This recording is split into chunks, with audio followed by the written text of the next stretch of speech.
if that's how they chose to vote, they could do so with confidence. They could take a vote by mail ballot and fill it out and complete it and return it in confidence, knowing that it was going to count.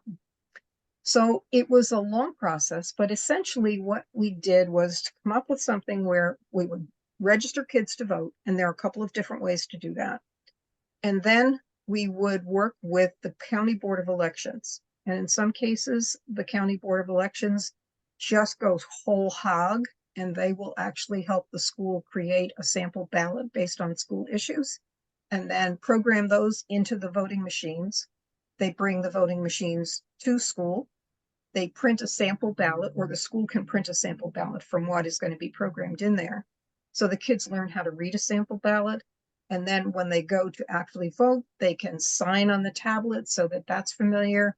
And then they go into the voting booth and they cast their ballot and they come out and they get their sticker. So it was and then the last piece of that was, and I'm very hesitant to do this today or in this political climate, but the last piece was, in the United States, in a democratic system, the person who wins and the person who loses loses. And the losers, give in and say, okay, so we will follow the winner, and then we'll just work to make it different the next time. There's actually a Dr. Seuss-like book that has a really good lines to explain that in a lighthearted way, so it's not like we're putting something into kids' heads. But I have not used that since this last election because it was too fraught. And I don't, as I've said all the time that we're here, it's much more important for us to get in and work with kids than it is to make one specific tiny point that we might want to make. So before we go on, I want to share with you some pictures, and some of these you're going to recognize Janice, but she's at the end.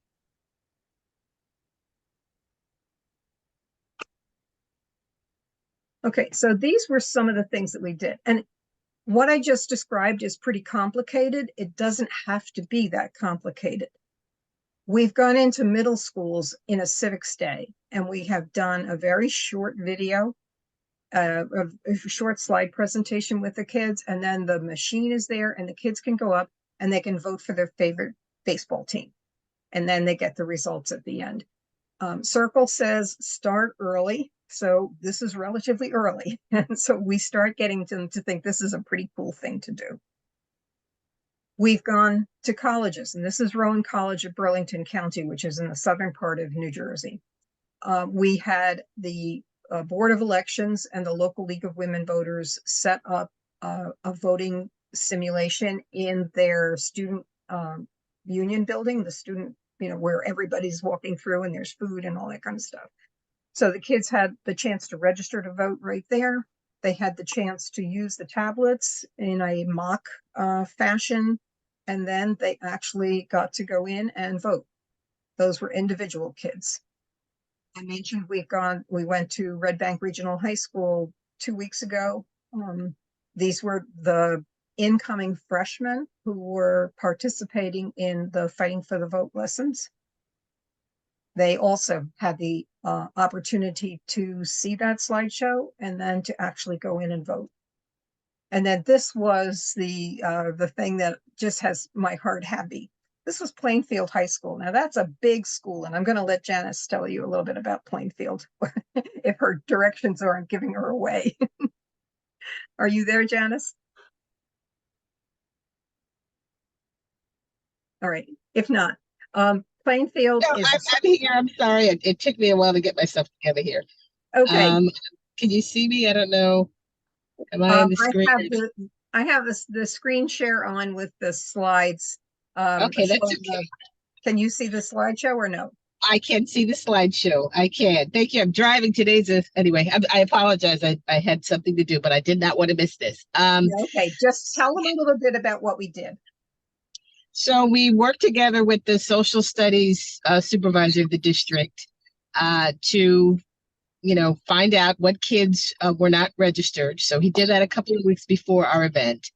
And he had those kids registered by the Student Advisory Council. So those are selected students who have really demonstrated leadership abilities And so they went out and they registered those children to vote. And then we went ahead and contacted the Union County Board of Elections, and they said that we could have the machine for one day in March of 2022, I guess it was, right? No, 2023. 2023. Yeah, just happened. So we, before the machines came, we decided to have like a Q&A, or Pat would give her presentation in regards to the nuts and bolts of voting. So that happened that Tuesday, I believe. The students came into the auditorium. Pat did her presentation. And then the following day, we did the voting simulation with the printed out sample ballots that the Board of Election actually programmed the machines to mimic. And it was just a wonderful experience for everybody. Everybody is committed to doing it yearly. And we're also looking to probably bring it into the middle schools very soon. But it is such a powerful and impactful exercise. And we actually have a volunteer for the Plainfield League who lives in Denellen, and he shared with me that he remembers when he was in high school that they had a simulation event. And he remembers that, and he's a senior citizen. He's well into his years. So really, he was just, but he said he, is that me? No, I think somebody needs to mute, but I just want to say that he just remembers that experience, and he was so excited to hear that we were doing it in Plainfield, and he's ready to do it in Denellen. So if you guys can do this, I really recommend it. It's just a powerful, powerful exercise, and the Energizing Young Voters is a great partner to do this with. Thank you, Janice. So that's what the voting machines look like. This was part of the registration event. There's Janice, and this is Tristan Cox. He is the social studies supervisor who really worked his heart out. And it does take some energy and some planning and some coordination. So there does need to be somebody in the school system who is committed to making this happen. It's not that they have to do it all, because it really was teamwork. And then you can see, and Janice, I don't know who the other lady was. I don't remember her name. That's Leah Caldwell. She is our VP of membership for our league. Okay, thank you. So, and then they actually held this, special election. This was the sample ballot that the kids got. And while they're standing online here waiting to vote, you can see them with the sample ballots in their hands, because they had to make the decisions before they got into the voting booth. When we do this, it takes maybe a minute for each kid to actually go in and vote. And we had almost 700 seniors, if I'm not mistaken. This is one of the young ladies inside the polling booth, and you'll see this slide again. These are the kids coming out. Janice has a big smile on her face, and there were kids that you couldn't see the smile on because they had masks on, except in their eyes, and their eyes were just like, really lit up. This was a very special day for them. You could see it was just pure fun. And that is the student leadership community that was instrumental in getting all of the kids to vote. So it is teamwork. As Janice said, it's something that sticks. This is the feedback that we got from the rising freshmen that we worked with just a couple of weeks ago. And we did 4 different days with 4 different lessons. And then they were asked what stuck. And these kids all said that this is the one that stuck. Not everybody said that this is the one that stuck, but they, I think, made a really powerful statement that it is something that is going to be impactful to them, and it is worth doing. So I am going to stop sharing that. All right. So how do we do that? How do you figure out what is going to work for you? Again, if you go back to the website and you go to the educators and community page and you scroll down, this is on the Fighting for the Vote side. And it's module 4, how to vote, the rules of the road. We're also going to talk about the Student Voting Advocate Toolkit, but that will be after the break. So how to vote, rules of the road. When you open it up, you'll see that there are 2 sections to it, the voting simulation and the module, and then how to vote, rules of the road. I'm going to show you the module first and show you how simple and straightforward it is. It's all of the factual information that you need is in the script again, but it's just rules the road. How do you vote? It's the who, what, when, where, and how of voting. So the kids are told that's what they're going to learn. We go over in New Jersey what the requirements are. Now, if you were going to use this in one of the other states, some of those of you who are here, you just need to modify this slide for your state. Who votes? Well, we made this slide specifically the way it is because we say it's registered voters, but then we make the point you can't just register. There's a second step. You actually have to get out and you have to cast a ballot.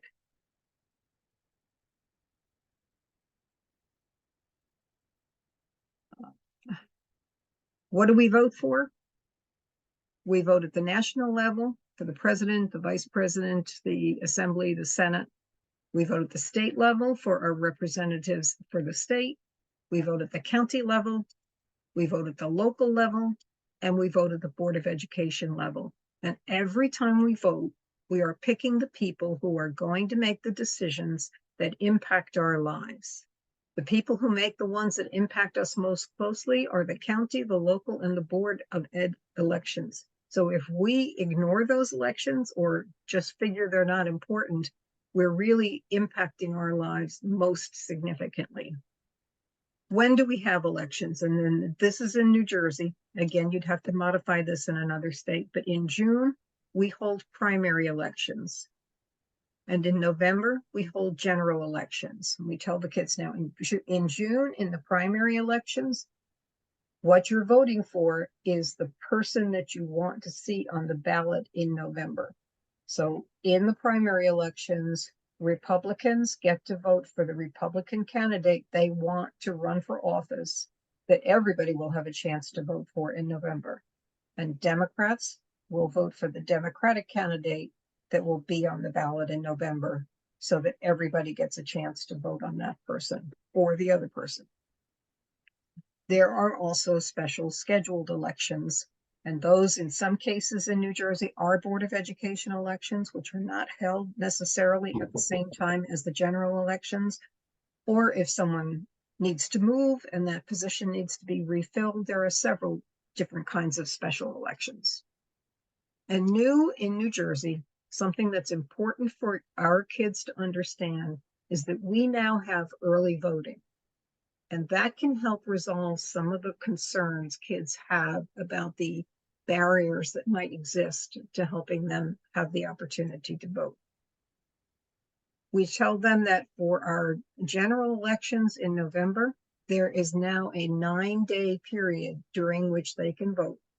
And that includes 2 weekends, and that the hours run, except for Sundays, they run from 6 a.m. until 8 p.m. every single day.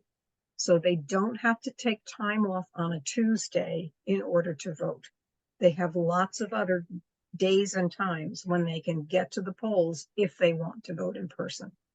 For a primary election, it's a shorter period. I think it's 3 days, but it's important for the kids to recognize that there are options. They're not just required to vote on one specific day during certain specific hours.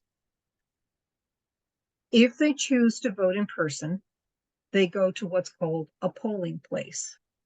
And inside the polling place, there are a couple of things that will happen. It may look like what you see on the left here, but it may look different than that. But in any instance, there will always be a table and you will be going up to the table to let the poll workers check to see whether or not you are eligible to vote in that specific place. But you'll be going into the polling place. How can you vote? You can vote in person, like you just saw in the polling place, or you can vote by mail. Now, I know some states are different. What is it? Washington, I think, only has vote by mail, and Colorado may only have vote by mail. So again, you would fix this slide to match what happens in your state. In New Jersey, you will get a sample ballot ahead of time in the mail. Don't throw it out. It's really important. If you decided that you're going to vote by mail, it's going to look very much like this. And then you really have to be careful not to throw it out because that will be your official ballot. So a sample ballot has information on it like where do you go to vote? In New Jersey, every single part of the state is broken down into districts, and then there are polling districts. So in my town, for example, which is only 1 square mile, there are 3 different polling places. I need to go to the one that I'm assigned to. If I go to the wrong one, they will send me to the right one.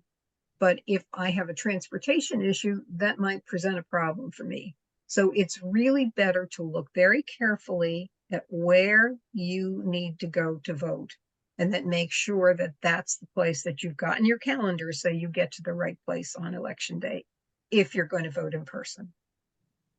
The sample ballot also tells you what you're going to be voting for.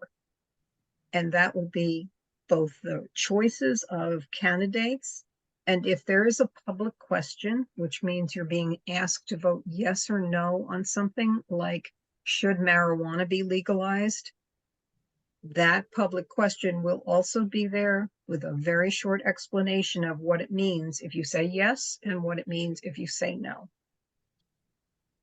If you are voting by mail and you get what looks like this in the mail, you will actually fill out those blanks and that will become your ballot and you will return that to the Board of Elections. But we'll talk more about that later.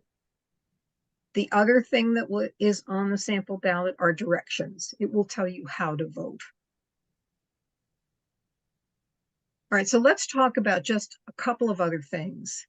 If you were in charge of setting up voting for your state or for your country, what are some of the things that you'd worry about? Well, you probably want to make sure that everybody who does vote is actually eligible to vote. You don't want people who shouldn't be voting. You want to make sure that that person who's there to vote is the person they say they are, they claim they are. You want to make sure that every person who gets a vote gets only one vote. You don't want somebody being able to vote 2 or 3 or 4 or 10 times. You want to make sure that people can vote in secret, and you want to make sure that the votes are counted accurately. So how do we do that? How do we take care of all of those things? Well, the questions of who's eligible and are you who you say you are and do you get just one vote are solved by having people sign in at the polling place. Remember I said you'll see some kind of a table? Well, in most cases now, poll workers are sitting there and they have tablets. And on those tablets are listed every single eligible voter in the state. You come in, you give them your name, and they will look you up. And they will tell you, or they will say, okay, yes, you're eligible to vote. If you're not, they might say to you, you're not eligible to vote in this district, but you need to go here to another place.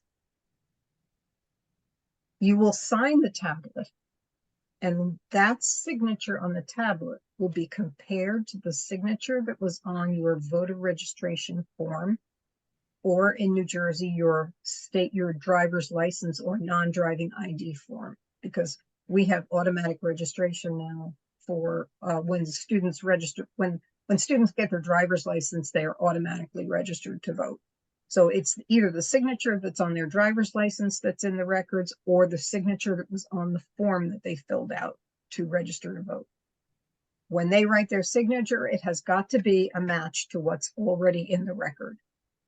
If it's not a match, it can be cured, C-U-R-E-D, it can be fixed, but that's an extra step. We're going to assume that your signature is the same as the one that's in the poll book right now. When you go to vote, you want to make sure that your vote is secret unless you decide to tell somebody what it is. You can tell somebody, but nobody can look at what you're doing while you're voting. Some places have polling booths with curtains on it, like you can see on the right. And some places have polling booths with shields around them. Both of them give you complete privacy while you're casting your ballot. In the experience you're going to have today, you're going to be using a voting machine that looks like this. You're going to be given a white long card, and you will stick the card into the ballot box right where your cards say. So down at the bottom, and you have to make sure that the little notch on the right-hand side of the paper matches the notch that's on the entrance to this ballot holder. Once it's in there, you want to check to make sure the ballot is yours. In New Jersey, once you've gone up to the table and you've signed your tablet, the poll worker will print a ballot for you that has a barcode on it. And that barcode identifies which ballot is yours. When you put that paper into here with the barcode on it, then you want to check to make sure that this really is you before you cast your ballot. Then you're going to have the opportunity to cast your vote by using a touch screen, which I know every kid in the world knows how to do at this point in time. Once you're sure that those selections are what you want them to be, then you can hit the vote button, which is down in the lower right-hand corner. The machine will ask you if you're sure, and then once you say yes, then the ballot goes into the machine. And in these particular machines, we tell the kids to be sure your vote is going to be safe and accurate. This machine counts your ballot 3 ways. When you cast your ballot on the machine, on the touch screen, there is a flash drive that is secure in that machine that tallies the vote. There is a camera in the top of this portion where the ballot goes in that takes a picture of the ballot as it goes through. And then the paper ballot itself is stored in the back of the machine here. So there are 3 ways that your ballot's accuracy can be checked. In New Jersey, security is not an issue because there is no connectivity at all between each one of those individual voting machines and the county office. Each one of those machines stores the votes separately, and each one of those flash drives and all of those individual paper ballots and the camera records are taken to the county office where they are examined by county workers and actually counted there.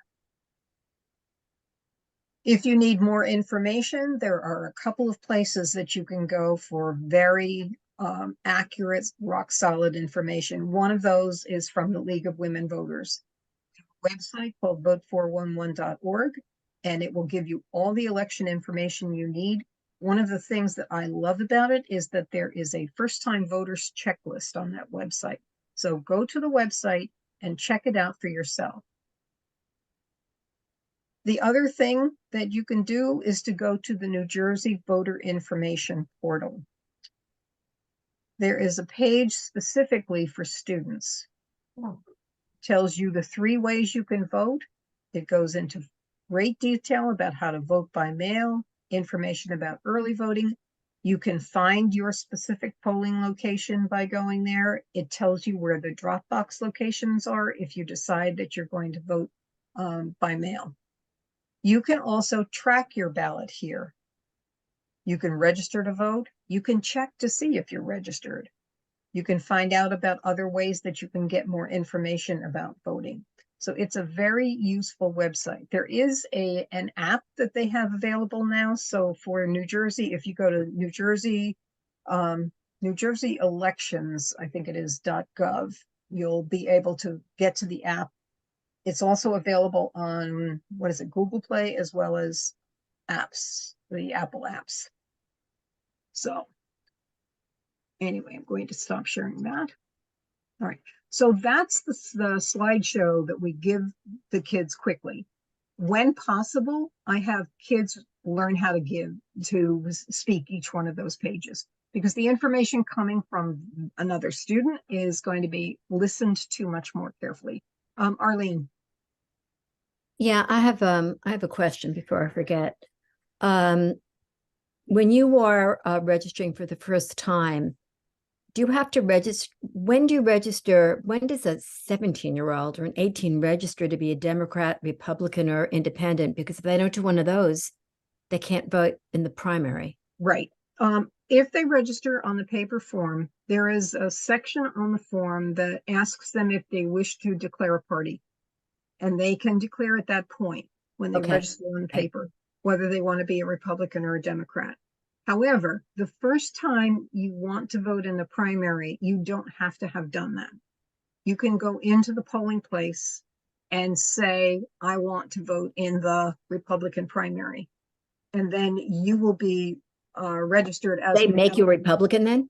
They will say, okay, at this point in time, you are a Republican. If you want to change that party affiliation, you can do that. It's very easy to do that. Just fill out another registration form. So, but it does give people who haven't declared a party the opportunity to vote in a primary for the first time. After that, you've got to declare, you've got to go, one way or the other. But the first time you can do it that way. Okay. And the sample ballot, like, do these kids, I get sample ballots because I vote by mail, but do they have to let the elections know that I want to get a sample ballot or I want to vote by mail? Or do they, or I see a lot of people know so much more than I do. I'm sorry. Not a problem. This is wonderful. And you're proving a point to me. This slideshow has prompted these questions in your head, right? Yeah. So that's what happens with the kids too. Yeah. And think of me as an 18-year-old. No, that's right. They will start asking the questions. And because you've asked it, somebody else says, oh, yeah, I really wanted to know that too, but I was afraid to ask, kind of thing. Well, I'm never afraid to ask. Well, that's good. Okay. So do kids get, do 17-year-olds get sample ballots once they've registered? 17-year-olds who will be eligible to vote in the election. 18, so they'll be 18 by election day. They will get a sample ballot. Okay, thank you. You have to be eligible to register. Now, if you request, when you register for the first time, you can request to vote by mail. Okay. And if you do that, then instead of the sample ballot, you'll get a vote by mail ballot. But they look the same. I mean, you're going to have the same. We still get them both, and people do throw them both out because they don't know. One or the other. You'll get either the sample ballot or the vote by mail ballot. And that's why I tell kids when we're doing this, look carefully, because if you said you wanted to vote by mail, that's your ballot. Don't mess it up. Yeah, it's usually yellow in New Jersey. You can mess it up and you can fix it, but it's better to make sure that you're not messing it up if you don't have to mess it up. Okay. Thank you very much. I'm done. Thank you. Did that answer the question? Absolutely. Completely. Any other questions? You mentioned that there's differences between the different counties in the process and in some of the documentation. And you also, to change your party, if you've already become affiliated with a party, you cannot change it at election day. You need to do it, I think it's 55 days in advance of election day if you're going to change it. Yeah. But if it's the first time you're voting in a primary, you can walk in on election day. But after that, you've got to follow the rules. Any other questions? Yes, Party. I'm a poll worker in Essex County, and just a postscript on vote by mail. During COVID, the county sent every voter an election form where you could elect to get a mail-in ballot for this election only or forever. And a lot of people just checked forever, and then when they come to vote in person, the tablets say, no, you got a mail-in ballot, even if you threw it away or whatever. And they have to vote provisionally, which is kind of a pain in the neck and extra paperwork. So, I don't know if other counties did the same thing, but if you have elected perpetually to vote by mail, then you're precluded from voting in person, which can cause resentment and problems. That's a good point. I'm glad you brought that up because that There's ways to change it back and get rid of that too. Yes, you can Yeah. change it, but you can't do it, in real That time. day. Right. One of the, you're kind of like leading into the discussion that we'll have about the setting up the actual voting simulation itself. Because when we do that, we deliberately challenge some kids with that issue. When they come up to vote, we say, I'm sorry, but our records say that you voted by mail. And you see this, deer in the headlight look on the kids' faces. And we stop the presses, everybody's got to pay attention now. And so what is he says that he didn't vote by mail, what should he do? And nobody knows. Nobody, not even the teachers in many cases. And so we explain that, if something like this happens, and there are other reasons too why you might be challenged, you need to ask for a provisional ballot if the poll worker doesn't offer it to you. And the poll workers usually do. It's not that they're trying to keep you from voting or anything like that, but sometimes they forget. So ask for a provisional ballot if somebody tells you you can't vote when you get up there. And then we walk the kid through, this is how you do, this is what it looks like, take it over to this corner, you've got a private place there, you fill it out, you put it in a locked bag, it's kept until after every other vote is counted for that particular election. And then it's checked to make sure that you didn't also vote in another way. You didn't also vote in person, or you didn't also vote by mail, because we have to make sure that only one vote per person. As long as you didn't vote any other way ahead of time, then your provisional ballot is counted just as if it were any other ballot. So we do that to the first kid in the class, and then we challenge somebody for not being in the right district or something like that. But they're saying, but